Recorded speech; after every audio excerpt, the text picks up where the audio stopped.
So starting the test drive in this Traverse LT,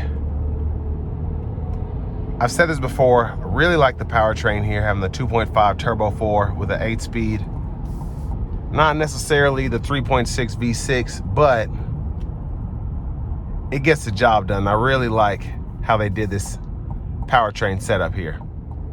So we have it in sport mode now, and I'm gonna use that to get on the interstate. Not gonna thrash it just because this only has 20 miles on it. I'm gonna give it something, and we're gonna see how it does.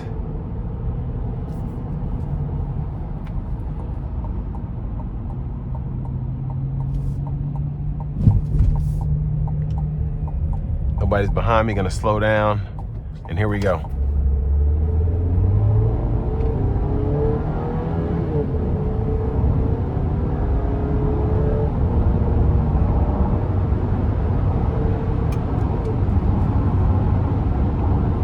So got up to speed pretty quickly.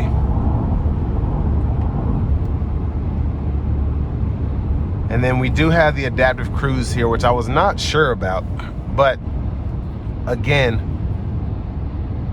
that's why I just think this is a pretty good deal.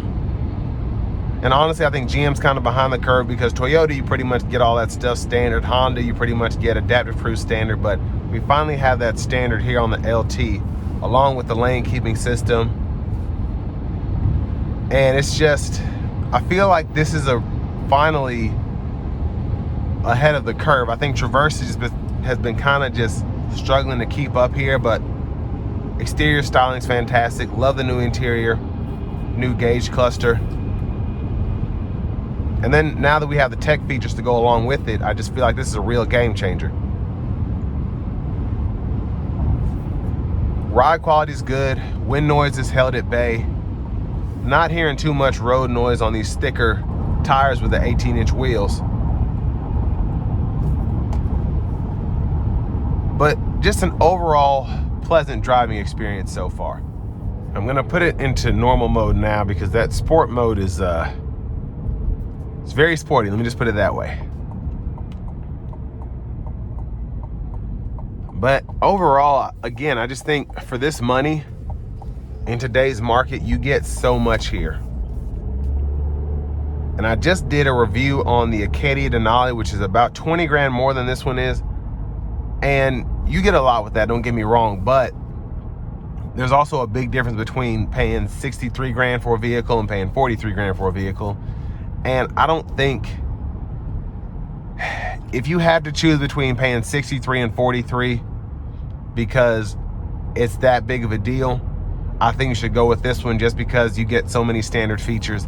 But if having a panoramic sunroof, having Super Cruise, having heated cooled seats and all of that is important, I highly recommend the Acadia Denali, because I do think that you get a lot for that money as well.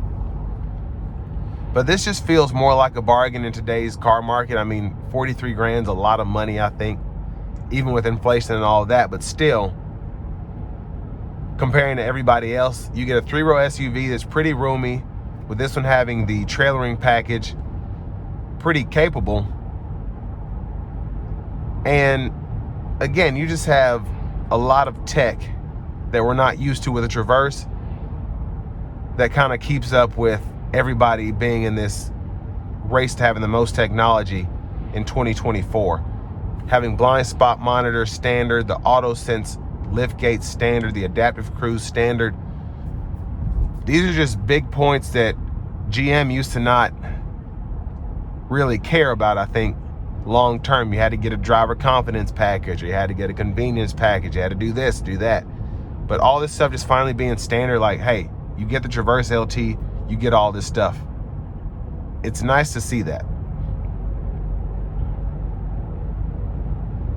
So again, all in all, I think this is a really good buy for what you get here, especially from GM, but even comparing it to everybody else in the marketplace, this is gonna be a pretty good SUV overall. And this will bring me to the end of my review of this 2024 Chevy Traverse in the LT trim level.